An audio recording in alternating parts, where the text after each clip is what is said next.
মধ্যপ্রাচ্যে চলমান উত্তেজনার মধ্যে ইরানকে অস্থিতিশীল করতে নতুন ভূমিকায় অবতীর্ণ হচ্ছেন প্রযুক্তি উদ্যোক্তা ইলন মাস্ক। ইরানের অভ্যন্তরীণ যোগাযোগ ও ইন্টারনেট ব্যবস্থায় হস্তক্ষেপের লক্ষ্যে তার মালিকানাধীন স্যাটেলাইট ইন্টারনেট পরিষেবা স্টারলিংকের মাধ্যমে এমন পরিকল্পনা করছেন তিনি। এই উদ্যোগকে ঘিরে আন্তর্জাতিক মহলে নতুন করে শুরু হয়েছে আলোচনা সমালোচনা।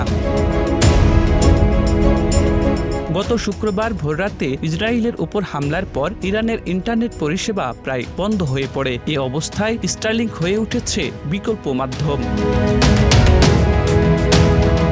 বিশেষজ্ঞরা বলছেন, মাস্ক যুক্তরাষ্ট্রের কৌশলগত তথ্যনীতির অংশ হিসেবে কাজ করছেন। 2022 সালে মাহসা আমিনির মৃত্যুর পরে ইরানের আন্দোলনের সময়ও একইভাবে স্টারলিংক চালু করা হয়েছিল। তখনও যুক্তরাষ্ট্র মাস্ককে বিশেষ অনুমতি দিয়েছিল।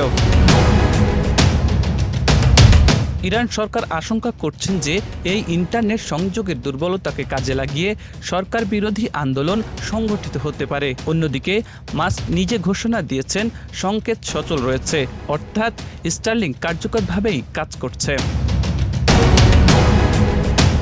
ইউক্রেন যুদ্ধের সময়ও মাস্ক বিনামূল্যে স্টারলিংক সেবা দিয়েছিল, যা দেশের আত্মরক্ষায় গুরুত্বপূর্ণ ভূমিকা ছিল। অনেকেই বলছেন, ইরানেও এটি তথ্য প্রবাহের স্বাধীনতা ও নাগরিক অধিকারকে মজবুত করছে।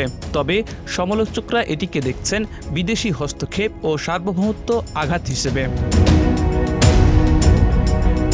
আব্দুল হাকিম, প্রজন্ম 24।